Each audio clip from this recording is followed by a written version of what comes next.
बेंगलोर में मैंने मुसलमानों का एक बूंद खून जमीन पर नहीं गिरने दिया।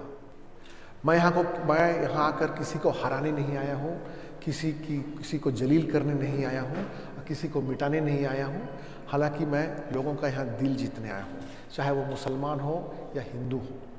पता नहीं इतने करोड़ों रुपए जो चामराजपेट में आए हैं, ये जानना जरूरी है कि गया कहाँ है पैसा। यहाँ जो हुआ है, लोगों के ऊपर बहुत बड़ा जुल्म हुआ है। सबसे पहले मैं बेंगलोर शहर के जितने उर्दू के मीडिया के नुमाइंदे हैं आए हैं, सबका मैं इस्तकबाल करता हूँ मेरे ऑफिस को। आपने हम अपना कीमती वक्त देके मेरे ख्यालात सुनने के लिए आप यहाँ आए हैं। मैं आपका बहुत बहुत शुक्रिया अदा करना चाहता हूँ, आपका बहुत शुक्रगुजार हूँ।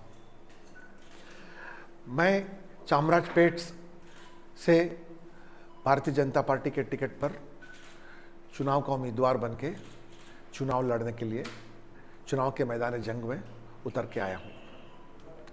आप सबको मालूम है कि पिछले 30 साल से ये भारतीय जनता पार्टी इस क्षेत्र में अपना कोई भी नुमाइंदा खड़ा नहीं कर पाया, और ख़ास करके पिछले 18.5 साल से एक ही नुमाइंदा जो कांग्रेस के हैं, पहले जेडीएस में हुआ करते थे, अब कांग्रेस में आ गए हैं, उनकी ही हुकूमत चल रही है। और 3 चुनाव जीत के आए हैं, 4 चुनाव जीत के आए हैं, और 5वें चुनाव के लिए वो आगे बढ़ रहे हैं। मेरे सामने मेरी पार्टी ने एक बहुत बड़ी चुनौती दी है कि मुझे चामराजपेट से खड़े होने के लिए। मैं यहाँ आकर किसी को हराने नहीं आया हूँ, किसी को जलील करने नहीं आया हूँ, किसी को मिटाने नहीं आया हूँ। हालांकि मैं लोगों का यहाँ दिल जीतने आया हूँ, चाहे वो मुसलमान हो या हिंदू हो। इस शहर का बीचों बीच जो है चामराजपेट, इससे मैं बहुत अच्छी तरह से वाकिफ़ हूँ। यहाँ जिस जगह में हम बैठे हैं, ये मेरे परदादा जी का घर है। 100 साल पुराना घर हुआ करता था, इसको तोड़वाने के बाद में एक दूसरी घर बनी, तो वो भी 30-35 साल की हो चुकी है, और मैं यहाँ कोई नया नहीं हूँ। आपके सामने मैं यही पेश करना चाहता हूँ कि चामराजपेट एक इतनी पुरानी लोकेलिटी होने के बाद भी यहाँ पर क्यों तरक्की और तब्दीली नहीं हो पाई लोगों की। ये बड़े दुख की बात है। सरकार जो भी हो, जेडीएस की हो, कोलिशन की हो, कांग्रेस की हो या बीजेपी की हो, हर साल 100-125 करोड़ देते हुए आई है। इसके अलावा और भी पैसे आते हैं, लेकिन आप यहाँ के हालात अगर देखेंगे तो आपको बहुत दुख महसूस होगा, क्योंकि यहाँ कोई प्रोग्रेस ही नहीं हुई है। ये चामराजपेट ये कॉन्स्टिट्यूंसी जो है, बड़े अच्छे जगहों से घिरा हुआ है। ऊपर आपका राजाजी नगर है, मल्लेश्वरम है, हनुमंत नगर है, बसवनगुड़ी है, और चिकपेट है, और अच्छे जगह। चामराजपेट में ही शहर की सारी गंदगी, न कोई सफाई, न रास्ते, इतनी गरीबी, और यहाँ की जो गरीबी है ज़्यादा से ज़्यादा बढ़ती जा रही है। यहाँ तालीम की कोई व्यवस्था नहीं, यहाँ पर सेहत को ठीक करने के लिए कोई व्यवस्था नहीं। कुछ पूछो तो नुमाइंदे बोलते हैं कि आप विक्टोरिया हॉस्पिटल चले जाओ, यहाँ बड़ा अस्पताल है, या अगल बगल के कोई स्कूल में चले जाओ।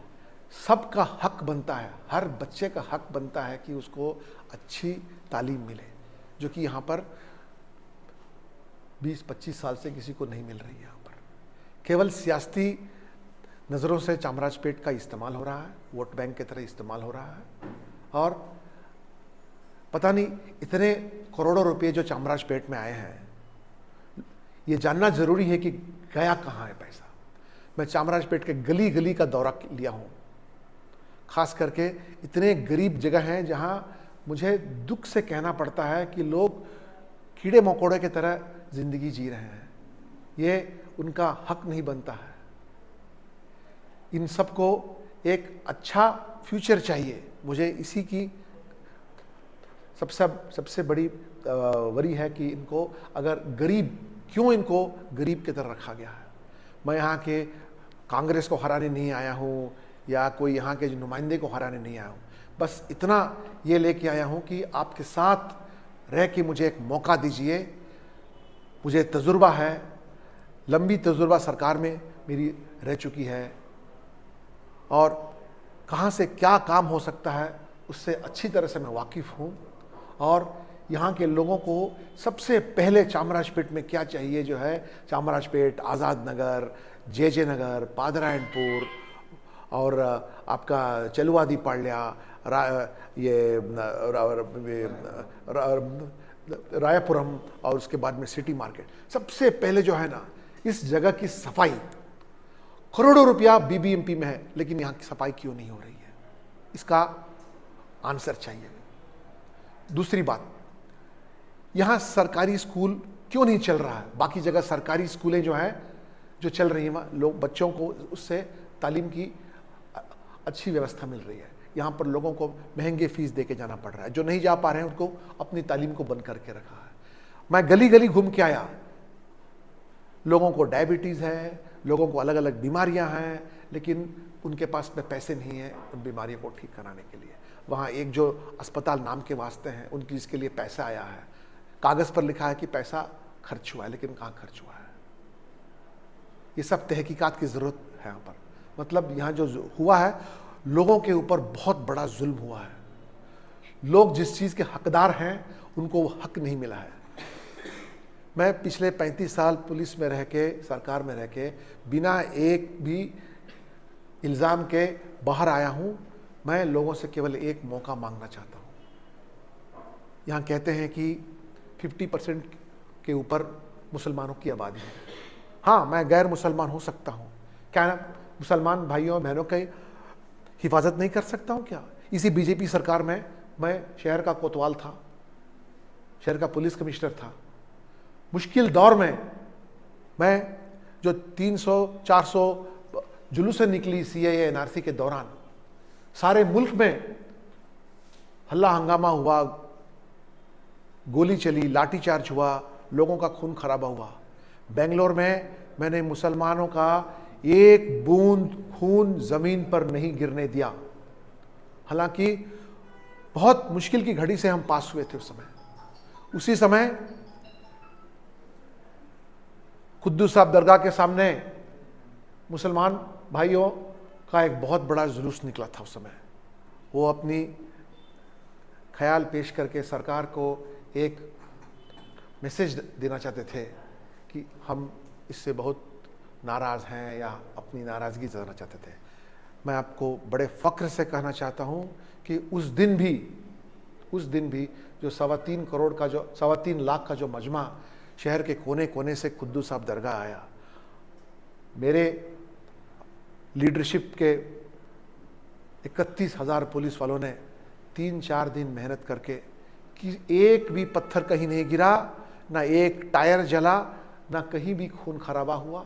और जितने हमारे मुसलमान भाई थे वहाँ आए, अपने ख्यालात पेश किए, अपनी बातों की चर्चा हुई, और सरकार को जो पैगाम भेजना था उस दौर से उन्होंने भेजा और वापस गए। और जितने उलमा इकराम के थे वो सब मेरे ऑफिस आए और उन्होंने मुझे बहुत थैंक्स भी बताया। ये मैंने अकेले ये काम नहीं किया, मेरे सब टीम वाले मिलके किए। जब कोविड का दौरा शुरू हुआ, निज़ामुद्दीन मरकज़ से आपके बिरादरी के बहुत सारे हज़रत बहुत बाहर से जो आए थे, उनके ऊपर अलग अलग जगह में ज़ोर ज़बरदस्ती हुई, उनको जलील की गई, उनको मैली आंखों से देखा गया। लेकिन जब बेंगलोर में जो लोग आए थे उन पर भी ऐसा होने वाला ही था। उस समय मैं यहाँ का कमिश्नर होके सीएम साहब को बोला कि उनको जलील करने से सारे मुसलमान को बहुत दिल पर ठेस पहुँचेगा, क्योंकि ये लोग इस्लाम के बहुत पढ़े लिखे लोग हैं। इनको अगर हम चोरों के तरह, डकैतों की तरह इनके साथ हम पेश आएंगे तो कहेंगे तो कुछ नहीं मुसलमान, लेकिन उनको लगेगा कि भाई उनके बड़े बुज़ुर्गों और उनके हज़रतों को हमने बहुत जलील किया करके, उनको अच्छी तरीके से बातें उनके साथ करके हज भवन में उनको भेज के उनको अलग से आइसोलेट करके, इसी का दिल पर किसी को ठेस पहुंचने का मौका नहीं दिया मैंने। कोविड के दौरान भी और सीएए के दौरान भी, जहां भी किसी भी तरह की फ़िरका परस्ती बातें दरार खड़ा करने की बातें आया करती थी, उस समय मैंने जी जान लगा के इंसानियत को ऊपर रखते हुए सबको अपने ताकत अनुसार समझा के शहर में अमन कायम रखा। और यही मैं बड़े फ़ख्र से कहना चाहता हूँ आप सभी के सामने। और जब एक पुलिस वाले की तरह मैं आपका इतना सेवा कर सकता था, आपका मैं नुमाइंदा बन के आपके लिए मैं और बहुत कुछ कर सकता हूँ। मैं किसी को जलील करने नहीं आया हूँ, न किसी को हराने आया हूँ, बस आपका दिल जीतने आया हूँ।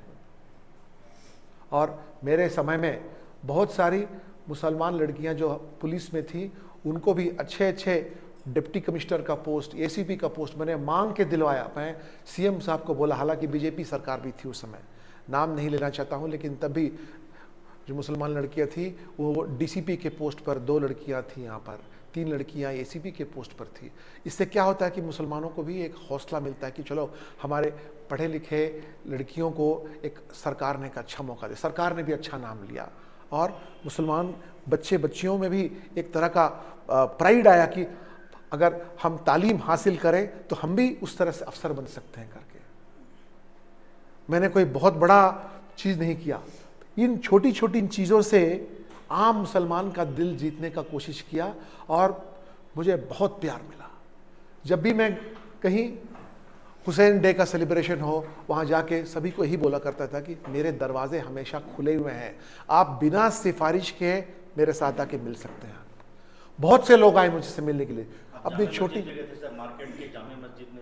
जामिया मस्जिद में एक बार नहीं, मैं बहुत बार गया। और जामिया मस्जिद के जो वो हज़रत हैं मौलाना मकसूद इमरान साहब से हमारी बहुत गुफ्तगू हुआ करती थी। गुफ्तगू इसलिए होती थी कि किस तरह से आम गरीब मुसलमान की ज़िंदगी में कोई तकलीफ़ ना आए, कोई तकलीफ़ ना आए, और हुकूमत की तरफ से मैं क्या कर सकता हूँ और वो अपने तरफ से क्या करते थे। इससे हम दोनों के बीच में अच्छी दोस्ती हुई और इस दोस्ती के कारण जो है बहुत से छोटे मोटे प्रॉब्लम जो बड़ा होकर भड़क सकते थे वो नहीं हो पाया।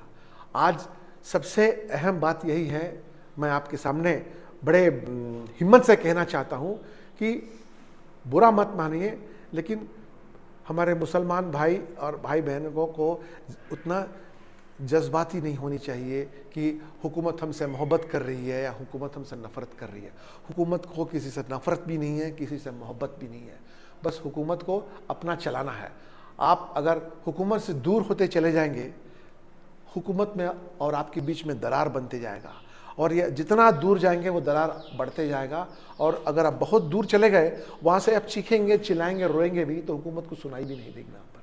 इसलिए मेरी विनती आपसे यही है कि आप हुकूमत के पास रहें। हुकूमत आपका काम नहीं भी करे, आपके आदमी, आपके लोग सब जगह रहने चाहिए। किसी के साथ में नफ़रत रखने की ज़रूरत नहीं है, ना मोहब्बत करने की ज़रूरत है। मैं यही चीज़ सबको बोलते रहता हूँ कि हम लोगों को साथ रहना बहुत ज़रूरी है। येडियुरप्पा साहब भी बोला करते थे कि नावेला वन तट्टेली ऊटा माड़ो मಕ್ಕಳು अंट मंदरागी इरबेकु। जब भी आपको मुश्किल की घड़ियाँ का सामना करना पड़ा, जब हिलाल का मसला हो या मसाजिद का माइक का मामला हो या अलग अलग मामला हो, आपने महसूस किया होगा कि मुसलमान जो है अकेले अपना जंग लड़ा, आपके माइनॉरिटी के भी कोई साथ में नहीं आए। इस चीज़ में मैंने बहुत से आपके हज़रत और जो सीनियर्स हैं उलेमा इकराम को भी मैंने रिक्वेस्ट किया कि आप लोग सबके साथ दोस्ती बना के रखिए। एक फूल का गुलदस्ता, एक फल की टोकरी स्वामी जी वगैरह को आप भेजेंगे, वो आपके साथ में अच्छे रिश्ते रखेंगे। आप उनको मस्जिद के अंदर आप बुलाइए, वो आपको अपनी मठ मंदिर में बुलाएंगे। हमारा इबादत करने के तरीके अलग हो सकते हैं, लेकिन मालिक तो एक ही है सबका। अब ऐसी घड़ी पर हम पहुँचे हैं कि हम लोगों को साथ रहना है। पोलराइज करके एक दूसरे के ऊपर में इल्ज़ाम लगाते रहेंगे तो ये कितना दिन ये मसला चलते रहेगा। ये आगे आगे बढ़ते रहने से इसको रोकना है। मैं यही आप लोगों से गुजारिश करना चाहता हूँ कि मुझे आप इस्तेमाल कीजिए एक ब्रिज की तरह। मैं आपके बहुत करीब आ चुका हूँ, आपके दिल के करीब आ चुका हूँ एज पुलिस अफसर, और भी करीब आना चाहता हूँ, ताकि आपकी ज़िंदगी में मेरे तजुर्बे से कोई फ़ायदा आपको हो तो बहुत बढ़िया है। वेदर गवर्नमेंट ऑफ इंडिया हो या स्टेट गवर्नमेंट हो या लोकल गवर्नमेंट हो, मेरी पहुंच सब जगह है, सबसे मेरी अच्छी पहचान है। मेरे अच्छी तरह से मेरी इस्तेमाल कीजिए आप। मैं आपकी ज़ुबान भी बोल सकता हूँ, आपको समझ सकता हूँ, और जहाँ तक हो सके आप लोग सबके साथ में रह के आपके साथ में नज़दीकियाँ बनाना चाहता हूँ। मैं आपसे यही विनती कर रहा था कि कोई एक पार्टी लेके मैं इस पार्टी से हमारी नफ़रत है, इस पार्टी से हमारी मोहब्बत है, ये पार्टी हमारे साथ है, ये हमारे साथ नहीं है करके ये ना बनाएं। आपके सामने खड़े हुए नुमाइंदे का कैरेक्टर देखें, एजुकेशन क्वालिफिकेशन देखें, पिछले की हिस्ट्री देखें,